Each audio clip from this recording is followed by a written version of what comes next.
नमस्कार दोस्तों।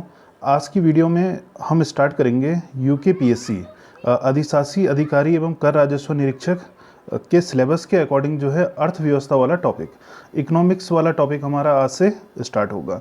इससे पहले हमने इंडियन एग्रीकल्चर के 3 पार्ट में जो है मोस्ट इम्पॉर्टेंट एमसीक्यूज़ जो आज से पहले की कई परीक्षाओं में पूछे जा चुके हैं और आगे भी पूछे जाने की संभावनाएं हैं, उन सारे एमसीक्यूज़ का कलेक्शन हमारे चैनल की प्लेलिस्ट में अपलोड है। तो आइए आज हम डिस्कस करेंगे ये इंडियन इकोनॉमिक्स। तो इसमें जो है जैसे ही आप जो इसका सिलेबस, सबसे पहले हम इसका सिलेबस देखते हैं, ठीक है। तो यहाँ पर सिलेबस में दिया है भारतीय राज्य व्यवस्था और अर्थव्यवस्था। इसके अंतर्गत भारतीय राजनीतिक व्यवस्था, पंचायती राज एवं सामुदायिक विकास, भारतीय अर्थव्यवस्था एवं योजना की विशेषताओं की व्यापक समझ से संबंधित प्रश्न होंगे। भारतीय अर्थव्यवस्था में कृषि, उद्योग, व्यापार तथा सेवा क्षेत्र, ठीक है। तो हमने इसी सिलेबस के अकॉर्डिंग पढ़ना है, इससे आउट नहीं जाना है। तो आप ये मान के चलिए कि इसमें ये 10 मार्क्स का दिया है, तो भारतीय राज्य व्यवस्था से लगभग 5 नंबर के प्रश्न बनने के चांसेस हैं और अर्थव्यवस्था से भी 5 नंबर, ठीक है। तो इस तरीके से ये कितने हो जाते हैं, 10 अंक। तो हमने 5 मार्क्स के लिए इसको यहाँ से शुरू करना है, ठीक है। ये आधा वाला ऊपर वाला पार्ट तो हो गया, ये राज्य व्यवस्था का और अर्थव्यवस्था का, भारतीय अर्थव्यवस्था एवं योजना की विशेषताओं की व्यापक समझ से संबंधित प्रश्न होंगे। तो आज हमारा ये टॉपिक रहेगा। इसके बाद कल यानी कि नेक्स्ट डे जो हमारा इसका पार्ट 2 आएगा, उसमें हम भारतीय अर्थव्यवस्था में कृषि, उद्योग, व्यापार एवं सेवा क्षेत्र को डिस्कस करेंगे। तो आइए इसको हम डिस्कस करते हैं। सबसे पहले देखिए भारतीय अर्थव्यवस्था का आकार, ठीक है। तो इसका आकार कैसा है? भारतीय अर्थव्यवस्था एक मिश्रित अर्थव्यवस्था है। भारत एक मिश्रित अर्थव्यवस्था का उदाहरण प्रस्तुत करता है, जिसमें सार्वजनिक एवं निजी दोनों क्षेत्रों की भूमिका महत्वपूर्ण है। आपसे एग्जाम में डायरेक्ट क्वेश्चन बनेगा कि भारत की अर्थव्यवस्था कैसी है? कैसी है? मिश्रित अर्थव्यवस्था है, ठीक है। दूसरा आपने क्या ध्यान रखना है कि भारतीय अर्थव्यवस्था विनिमय दर यानी कि एक्सचेंज रेट के आधार पर विश्व की 6ठी बड़ी अर्थव्यवस्था है। आपसे एग्जाम में क्वेश्चन बनेगा कि भारतीय अर्थव्यवस्था विनिमय दर, एक्सचेंज रेट के आधार पर जो है कौन से नंबर की अर्थव्यवस्था है? तो विश्व में कौन से नंबर की है? 6ठे नंबर की है। ये जो है एक्सचेंज रेट के आधार पर। वहीं अगर आपसे क्रय शक्ति क्षमता के आधार पर पूछा जाता है तो तीसरी बड़ी अर्थव्यवस्था है। फिर नेक्स्ट है अर्थव्यवस्था के क्षेत्र, ठीक है। तो अर्थव्यवस्था के क्षेत्र जो है, ये 3 क्षेत्र आपको बहुत अच्छे से ध्यान रखने हैं, एग्जाम में क्वेश्चन बनते हैं। प्राथमिक क्षेत्र, द्वितीय क्षेत्र और तृतीय क्षेत्र। ध्यान रखना है प्राथमिक क्षेत्र, इसमें जो है प्राथमिक क्षेत्र में क्या क्या आता है, ठीक है। ये कृषि हो गया, वानिकी हो गया, मत्स्यन हो गया और खनन हो गया, ये प्राथमिक क्षेत्र में आते हैं। द्वितीय क्षेत्र में निर्माण, विनिर्माण, विद्युत, गैस एवं जलापूर्ति। अभी हम थोड़ा सा जो है इसका हल्का हल्का जो है हम डिस्कस कर लेंगे। उसके बाद मैं जो है 50 one liner most important MCQs को डिस्कस करूंगा। तृतीय क्षेत्र में परिवहन, संचार, बैंकिंग, बीमा, व्यापार और भंडारण। फिर आइए नेक्स्ट है हमारे पास मानव विकास सूचकांक, ठीक है।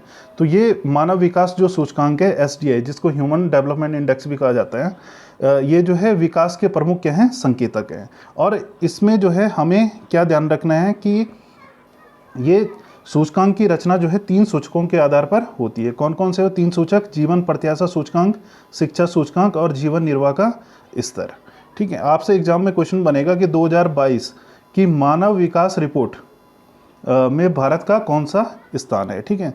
तो 2022 के अकॉर्डिंग भारत का कौन सा स्थान है? आपने ध्यान रखना है 132वां स्थान। वहीं अगर आपसे 2021 में पूछता है कि 2021 में कौन सी रैंक थी, तो यहाँ पर कौन सी हो जाएगी? 131वां रैंक। 2022 में 1 की गिरावट आई है। अब थोड़ा सा इसके बारे में हम डिस्कस कर लेते हैं। ये मानव विकास सूचकांक, ह्यूमन डेवलपमेंट इंडेक्स। अब इसमें जो है इसकी शुरुआत जो है 1990 में, ठीक है। कब हुई? 1990। आपने ध्यान रखना है 1990 में, ठीक है। पाकिस्तानी अर्थशास्त्री, इनका नाम है महबूब उल हक, और दूसरे हैं नोबेल पुरस्कार विजेता भारत के अमर्त्य सेन। इन दोनों ने इसको क्या किया? प्रतिपादित किया, ठीक है। तो आपने क्या क्या नाम ध्यान रखने हैं? 1990 में पाकिस्तानी अर्थशास्त्री और भारतीय अर्थशास्त्री, ठीक है, इन दोनों ने मानव विकास सूचकांक को क्या किया? प्रतिपादित किया। तो पाकिस्तानी अर्थशास्त्री हैं, उनका नाम है, आपने लिखना है महबूब उल हक, महबूब उल हक, ठीक है। और जो यहाँ पर हैं भारत के हैं वो हैं प्रोफेसर अमर्त्य सेन,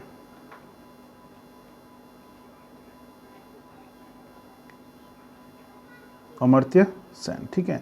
इन दोनों ने मानव विकास सूचकांक को क्या किया, प्रतिपादित किया, और कब किया, 1990 में किया, ठीक है। ये आपने ध्यान रखना है। फिर इसके बाद नेक्स्ट है राष्ट्रीय आय, ठीक है। तो राष्ट्रीय आय से रिलेटेड भी, ये मैं आपको हल्का हल्का बता रहा हूँ, आपने इसको जो है डीप तरीके से जो है किताब से पढ़ना है, ठीक है। फिर नेक्स्ट है इसमें राष्ट्रीय आय। तो राष्ट्रीय आय में हमने इसमें जो है भारत की राष्ट्रीय आय का आंकलन सर्वप्रथम किसने किया, आपसे एग्जाम में क्वेश्चन बनेगा, तो किसने किया, दादा भाई नौरोजी ने किया था। दूसरा, केंद्रीय सांख्यिकी संगठन राष्ट्रीय आय की गणना करता है। दूसरा प्रश्न आपसे बनेगा कि राष्ट्रीय आय की गणना कौन करता है, तो केंद्रीय सांख्यिकी संगठन, ठीक है, यानी कि जिसको हम जो है शॉर्टकट में इंग्लिश में CSO भी कहते हैं, सेंट्रल स्टैटिस्टिकल ऑर्गेनाइजेशन।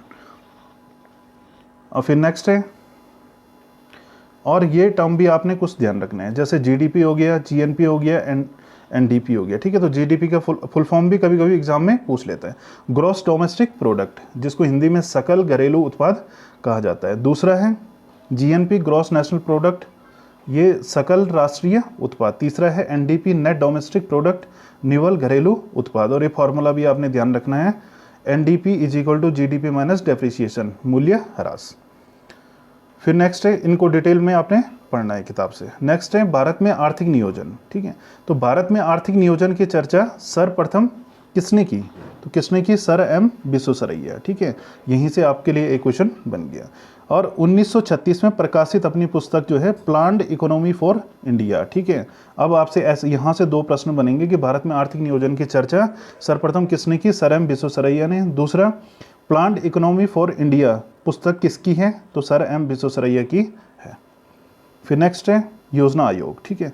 तो योजना आयोग की स्थापना कब होती है, 5 मार्च 1950 में, पहला क्वेश्चन। दूसरा, किस समिति के सिफारिश पर योजना आयोग की शुरुआत हुई, तो नियोगी समिति की सिफारिश पर। तीसरा, योजना आयोग के स्थान पर नीति आयोग का गठन कब हुआ, यानी कि योजना आयोग का नाम बदल करके नीति आयोग कब कर दिया गया। दूसरा, नीति, ठीक है, इसकी फुल फॉर्म भी आपने ध्यान रखनी है, ठीक है।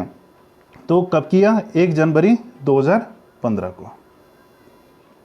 फिर नेक्स्ट है राष्ट्रीय विकास परिषद, नेशनल डेवलपमेंट काउंसिल, इसकी स्थापना होती है 6 अगस्त 1952 को।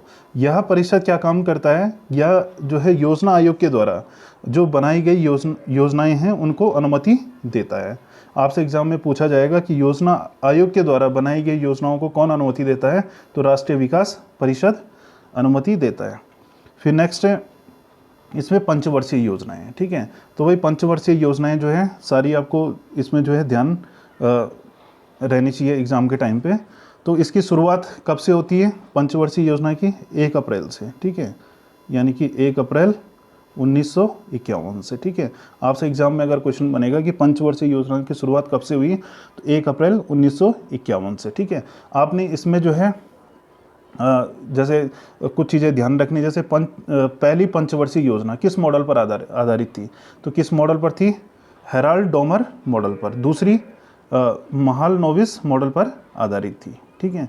और जो है यही दो लगभग एग्जाम में पूछी जाती है, ठीक है। और इनके अलावा आपने इनका ड्यूरेशन भी ध्यान रखना है कि कौन कौन सी पंचवर्षीय योजनाएं कब से कब तक चली, ठीक है।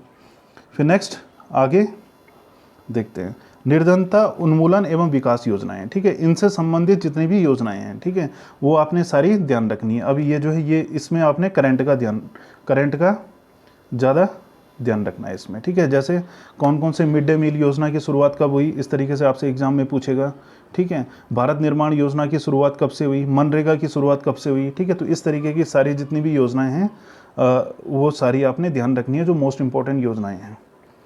फिर नेक्स्ट जो है हम 50 इंपॉर्टेंट वन लाइनर MCQs को हम आज डिस्कस करेंगे। इसमें पहला हमारे पास भारत की अर्थव्यवस्था कैसी है, तो कैसी है, मिश्रित अर्थव्यवस्था। दूसरा, मिश्रित अर्थव्यवस्था का क्या अर्थ होता है, सार्वजनिक एवं निजी क्षेत्र के का साथ साथ होना, ठीक है, सार्वजनिक एवं निजी क्षेत्र का साथ साथ होने को क्या कहते हैं? मिश्रित अर्थव्यवस्था। तीसरी है, आर्थिक दृष्टि से भारत कैसा देश है? विकासशील देश है। आर्थिक वृद्धि का आधार क्या होता है? उत्पादन। फिर पांचवा है हमारे पास, उत्पादन का सबसे गतिशील कारक कौन सा होता है? पूंजी। फिर नेक्स्ट है, भारतीय अर्थव्यवस्था के प्राथमिक क्षेत्र में क्या आता है? तो कृषि। भारतीय अर्थव्यवस्था के द्वितीय क्षेत्र में उद्योग, बिजली, निर्माण, अभी हमने डिस्कस किया था पीछे। व्यापार, परिवहन, संचार एवं सेवा भारतीय अर्थव्यवस्था किस क्षेत्र में आते हैं? तृतीय क्षेत्र में। अर्थव्यवस्था का जनक एडम स्मिथ को लगातार बढ़ती कीमतों की प्रक्रिया कहलाती है मुद्रास्फीति। फिर नेक्स्ट है, बंद अर्थव्यवस्था का क्या अर्थ होता है? आयात निर्यात बंद। सर्वोदय योजना के संस्थापक कौन है? जयप्रकाश नारायण। भारत में सर्वप्रथम राष्ट्रीय आय का अनुमान किसने लगाया था? दादा भाई नौरोजी ने। ये भी हमने अभी डिस्कस किया है। भारतीय अर्थव्यवस्था के उदारीकरण का अग्रदूत किसे माना जाता है? डॉक्टर मनमोहन सिंह को।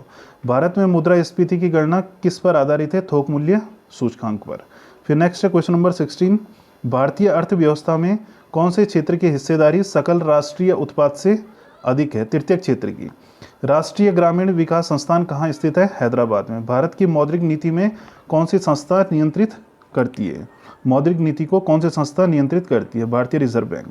भारत में प्रथम निश्चित पूंजी बैंक कौन सा है? Bank of Hindustan. वर्ष 1955 में इंपीरियल बैंक का राष्ट्रीयकरण कर किस बैंक की स्थापना की गई? State bank of India. फिर नेक्स्ट है, भारत का पहला बैंक कौन सा है जिसे ISO से प्रमाणित किया गया है? यह है कैनरा बैंक। नेक्स्ट है, मंदाडिया व तेजडिया शब्दावली किससे संबंधित है? शेयर बाजार से। नेक्स्ट है, भारत में बेरोजगारी की समस्या मूलतः किस प्रकार की है? संरचनात्मक बेरोजगारी है। भारतीय विदेश व्यापार संस्थान कहाँ स्थित है? नई दिल्ली में। नेक्स्ट है, मुद्रा वह है जो मुद्रा का कार्य करे। यह परिभाषा किस अर्थशास्त्री द्वारा दी गई? तो ये वाकर के द्वारा दी गई। फिर नेक्स्ट है, मेक इन इंडिया अभियान भारत को क्या बनाने के लिए शुरू किया गया? विनिर्माण हब। नेक्स्ट है, अर्थशास्त्र में ग्रेशम नियम का संबंध किससे? मुद्रा के संचालन से। उपभोक्ता की बचत का सिद्धांत किसने दिया था? अल्फ्रेड मार्शल ने। विगबू सिद्धांत किसके द्वारा दिया गया था? रॉडन के द्वारा। भारत में सर्वाधिक शहरीकरण वाला राज्य कौन सा है? महाराष्ट्र। फिर नेक्स्ट है, भारत की प्रथम पंचवर्षीय योजना कब से प्रारंभ हुई? अभी हमने डिस्कस किया था 1951 नई दिल्ली से। मुद्रा की मात्रा में कमी क्या कहलाती है? मुद्रा का संकुचन। जिस नीति को देश का केंद्रीय बैंक ऋण आत्मक व गुणात्मक उपकरणों के माध्यम से लागू करता है उसे कहते हैं मौद्रिक नीति। नेक्स्ट है, जब सरकार की आय कम तथा व्यय ज़्यादा हो अर्थव्यवस्था को क्या कहते हैं? घाटे की अर्थव्यवस्था। नाबार्ड बैंक का पूरा नाम राष्ट्रीय कृषि एवं ग्रामीण बैंक। फिर नेक्स्ट है, नरसिम्हा समिति का संबंध किससे है? बैंकिंग सुधार से। करेंसी नोट प्रेस कहाँ स्थित है? नासिक में। संरचनात्मक बेरोजगारी का प्रमुख कारण है अपर्याप्त उत्पादन क्षमता। भारत में प्रचंड बेरोजगारी सामान्यतः कहाँ दिखाई पड़ती है? कृषि क्षेत्र में। भारत का पहला मोबाइल बैंक कहाँ स्थापित किया गया? खारगोन मध्य प्रदेश में। फिर नेक्स्ट है क्वेश्चन नंबर 41, भारतीय रिजर्व बैंक का राष्ट्रीयकरण कब हुआ था? 1 जनवरी 1949 को। कागजी मुद्रा जारी करने का पूर्ण अधिकार किसके पास होता है? रिजर्व बैंक के पास। भारतीय रिजर्व बैंक का मुख्यालय कहाँ है? मुंबई में। 1 रुपये के नोट कौन जारी करता है? वित्त मंत्रालय। राष्ट्रीय विकास परिषद का गठन कब हुआ था? 1952 को। फिर नेक्स्ट है, योजना आयोग का गठन 1950 को। नेक्स्ट है, भारत का आयात निर्यात बैंक कौन सा है? EXIM bank. मुद्रा स्वयं का निर्माण करती है या कथन किसका है? क्रोमर का। भारत की राष्ट्रीय आय का प्रमुख स्रोत है सेवा यानी कि सेवा कर। सस्ती मुद्रा का अर्थ है ब्याज की दर कम करना। अब दोस्तों आज जो है हमने थोड़ा सा हल्का सा जो है इकोनॉमिक्स का इंट्रोडक्शन किया और इसके साथ में 51 लाइनर क्वेश्चन भी हमने सॉल्व किए। तो अब आपको यहाँ से जो है पता लग गया होगा कि आपने जो है क्या क्या पढ़ना है इसमें और क्या नहीं पढ़ना है। अब इसके बाद जो है कल नेक्स्ट जो हमारी इसका पार्ट 2 आएगा उसमें जो हमारा फोकस रहेगा वो जो है भारतीय अर्थव्यवस्था में कृषि, उद्योग, व्यापार तथा सेवा क्षेत्र। ठीक है, इसको हम हल्का सा जो है इंट्रोडक्शन देंगे जैसे हमने आज दिया और उसके बाद 1 लाइनर इसमें भी जो है 50 क्वेश्चन को डिस्कस करेंगे और उसके बाद जो है मोस्ट इंपॉर्टेंट MCQs जो पहले की परीक्षाओं में आए हैं उनके भी वीडियो आएगी। तो थैंक यू दोस्तों, आज के लिए इतना ही। अगर आपको वीडियो थोड़ी सी भी हेल्पफुल लगी हो तो प्लीज़ वीडियो को लाइक और शेयर करें और जो चैनल से नए जुड़े हैं वो चैनल को सब्सक्राइब करना ना भूलें।